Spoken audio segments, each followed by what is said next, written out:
Excited মজিদিকা আপোনালোক সকলোকে স্বাগতম জনাইছো আশা কৰিছো আপোনালোক ভালে আছে ফ্ৰেন্ডছ আজি দেওবাৰ নহয় নে দেওবৰীয়া বিশেষ লৈ আপোনালোকৰ ওচৰলৈ আহিছো আসলতে ফ্ৰেন্ডছ মইতো মানে চাদৰ মেখেলা ভিডিঅ' সমূহ বেছিকৈ দি থাকো ভাবিছিলো দেওবাৰে আৰ্ট এণ্ড ক্ৰাফট বা কিবা কিবি ভাল লগা কিছুমান কাম আপোনালোকৰ ওচৰলৈ লৈ আহোঁ সেই দেওবৰীয়া বিশেষ লৈ আহিছো আজি আপোনালোকৰ বাবে লৈ আহিছো মই মাটিৰ কি ধৰণৰ বস্তু বনাইছিলো তাৰে এটি সৰু ভিডিঅ' লৈ আহিছো আপোনালোকে হয়তো আগতে দেখিছে তথাপি মই আকৌ এবাৰ আপোনালোকৰ লগত শ্বেয়াৰ কৰোঁ বুলি ভাবিছো কি ধৰণৰ মই কেনেকৈ আলতীয়া মাটি মানে কুমাৰ মাটি দি কি কাম কৰিছো আহক তেন্তে ফ্ৰেন্ডছ ভিডিঅ'টোৰ মাজলৈ যাওঁ সকলোৱে শিকিব পাৰিব কেতিয়াবা স্কুলত হাতৰ কাম দিলে তেওঁলোকে কৰি দেখুৱাব পাৰিব নহয় জানো ভালো লাগে নিজে কৰা বস্তু এটা যেতিয়া ঘৰত সজাই ৰখা হয় আহক তেন্তে দেওবৰীয়া বিশেষৰ মাজলৈ যাওঁ ফ্ৰেন্ডছ এয়া হৈছে আলতীয়া মাটি ইয়াত আমি পানী দি দিলে আঠা হৈ যাব শুকান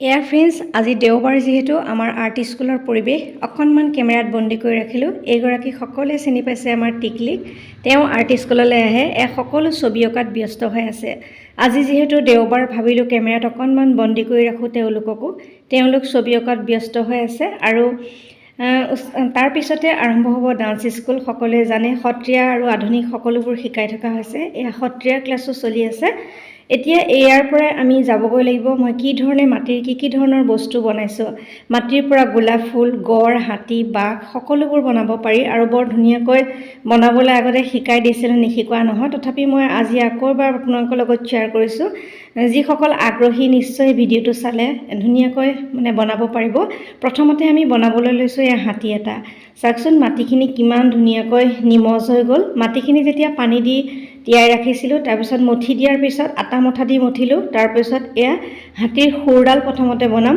তাৰপিছত ঠেংকেইখন কেনেকৈ বনাওঁ আপোনালোকে ভিডিঅ'টো চাই থাকিলে নিশ্চয় পাৰিব গোলাপ ফুল বনাবলৈ আগৰ ভিডিঅ'ত আপোনালোকক শিকাই ৰাখিছোঁ আৰু সজোৱা মাছ বিভিন্ন ধৰণৰ বস্তু মাটিৰে বনাবলৈ শিকাই ৰাখিছোঁ আপোনালোকে ভিডিঅ'টো চাওকচোন নিশ্চয় আপোনালোকে পাৰিব যদি কুমাৰ মাটিৰ ওচৰত আছে আপোনালোকে বনাই এনেকৈ ঘৰত সজাই ৰাখিব পাৰিব এয়া প্ৰথমতে চাওক খুৰডাল আৰু এয়া যে সমান মাটি লৈছোঁ এয়া চাৰিটা ঠেঙৰ কাৰণে এয়া সমানকৈ কৰি লৈছোঁ এই দেখিছেনে ফ্ৰেন্ডছ ঠেংকিটা যেতিয়া বনাইছোঁ তেতিয়া দেখিছে লাঠিডালৰ সহায়ত মই কেনেকৈ ফুপুলা কৰি লৈছোঁ আৰু সেই ভিতৰত সেই লাঠিডাল ভৰাই পেলাই এনেকৈ ধুনীয়াকৈ মাটিৰ লগত মানে টাইট কৰি দিছোঁ যাতে আমাৰ পটককৈ খহি নপৰে যেতিয়া আলতীয়া মাটিটো টাইট হৈ যায় তেতিয়া খুব ধুনীয়া টান হৈ পৰে আপোনালোকে জানেই কুমাৰে কিমান ধুনীয়াকৈ কাম কৰি থাকে এনেকৈ চাৰিটা ঠেং আমি ৰখাই দিছিলোঁ যাতে হাতীটো ৰৈ থাকে এয়া চাওকচোন তাৰপিছত ধুনীয়াকৈ হাতেৰে পানী অকণ লগাই নিমজ কৰি ল'ব আৰু এনেকৈ হাতীকেইটা মই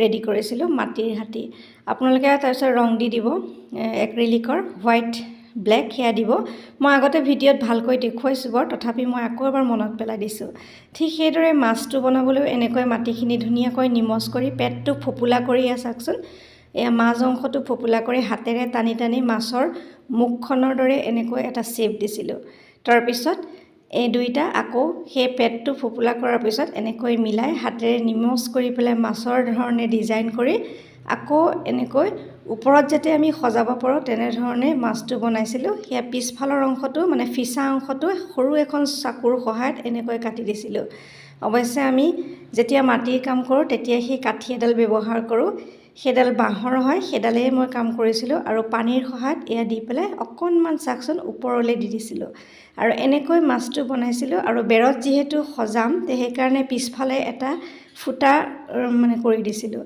কেঁচা থাকোঁতে আমি যি ইচ্ছা সেয়া কৰি ল'ব পাৰোঁ শুকাই যোৱাৰ পিছত আমি একো কৰিব নোৱাৰোঁ আৰু এয়া কাম কাঠিডালৰ সৈতে মানে সহায়ত ধুনীয়াকৈ মুখখন যিহেতু পেটটো ফুপুলা আছিল মুখখন ফুপুলা আছিল কাটি দিব পৰা হৈছিল কিয় কাটি দিলোঁ ইয়াতে ফুল সজাই পেলাই আমি বেৰত যাতে ওলমাব পাৰোঁ এয়া পেন এটাৰ সহায়ত ৰিফিল নথকা চিয়াহী নথকা পেন এটাৰ সহায়ত চকু দুটা দিলোঁ আৰু চকু দুটা দিয়াৰ পিছত এয়া ফিছা ওপৰৰ সেই অংশ গোটেইখিনি ধুনীয়াকৈ মাছটোত সজাই দিলোঁ ইয়াতে ডেকৰেশ্যন কৰিব পাৰে বেলেগ ধৰণৰ আৰু পেনৰ যিটো খপ মানে যিটো পেনৰ ওপৰৰ অংশ বা যিকোনো এনেকুৱা গোলজাতীয় অংশ দি পেলাই ধুনীয়াকৈ আমি ডিজাইন কৰি দিব পাৰোঁ আৰু কাঠিডালৰ সহায়তে ডিজাইন কৰিছোঁ আৰু চাওকচোন সেয়া পেনৰে এনেকৈ বাকলিৰ নিচিনাকৈ দি দিছিলোঁ ইয়াতে আপোনালোকে কালাৰ কৰিবও পাৰে, কালাৰ নকৰিবও পাৰে। মই কালাৰ কৰি দিছিলোঁ। এনেকৈ এয়া মাছকেইটা ৰেডি কৰিছিলোঁ যাতে আমি বেৰত ধুনীয়াকৈ ওলমাই ৰাখিব পাৰোঁ। আপোনালোকে ইচ্ছা কৰিলে এনেকৈ আলমাৰীত সজাইও ৰাখিব পাৰে। এয়া ফাইনেলি মাছকেইটা হৈ গৈছিল আৰু এনেকৈ ধুনীয়াকৈ ডিজাইন লগাই লগাই আপোনালোকে দিব পাৰে। ইয়াতে ব্যৱহাৰ কৰিছিলোঁ ৰং এক্ৰিলিকৰ ৰঙে, মানে যিটো মই ফেব্ৰিকত কালাৰ ব্যৱহাৰ কৰোঁ সেইটোৰ কালাৰে ব্যৱহাৰ কৰিছিলোঁ। আৰু মাছকেইটা হৈ যোৱাৰ পিছত ফুটা এটা কৰি দিছিলোঁ যাতে বেৰত ওলমাই ৰাখিব পাৰোঁ।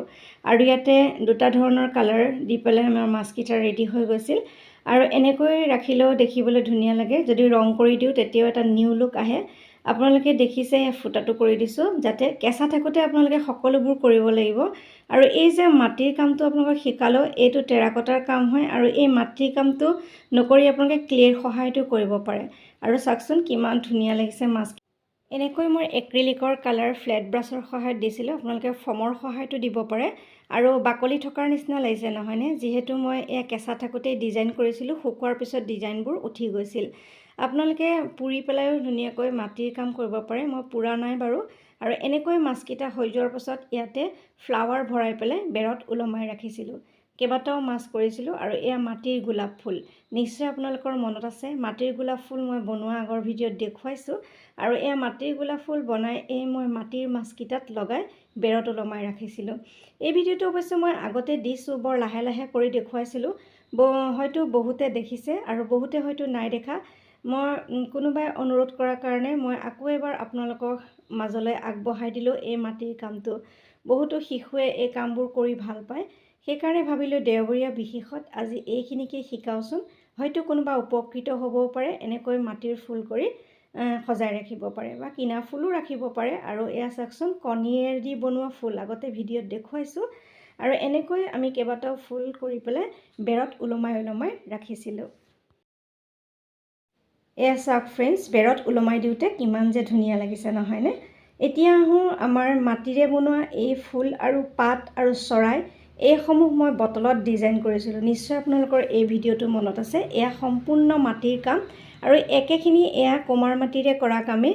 এয়া মাটিৰে পাত কৰি, মাটিৰে চৰাই কৰি, মাটিৰে ফুল কৰি মই বটলত আঠাৰ সহায়ত লগাই দিছিলোঁ। আৰু ইয়াতে এক্ৰিলিকৰ কালাৰ কৰি দিছিলোঁ। কিমান যে ধুনীয়া হৈ আছে বটলটো। এতিয়াও বটলটো আছে। আপোনালোকে এই ভিডিঅ'টো নাই চোৱা যদি মোৰ আগৰ ভিডিঅ'ত দিয়া আছে বটল ক্ৰাফ্ট বুলি। আৰু এনেকৈ ধুনীয়াকৈ মাটিৰে ডিজাইন কৰি কৰি বিভিন্ন ধৰণৰ আপোনালোকে সজোৱা বস্তু ঘৰত বনাব পাৰে।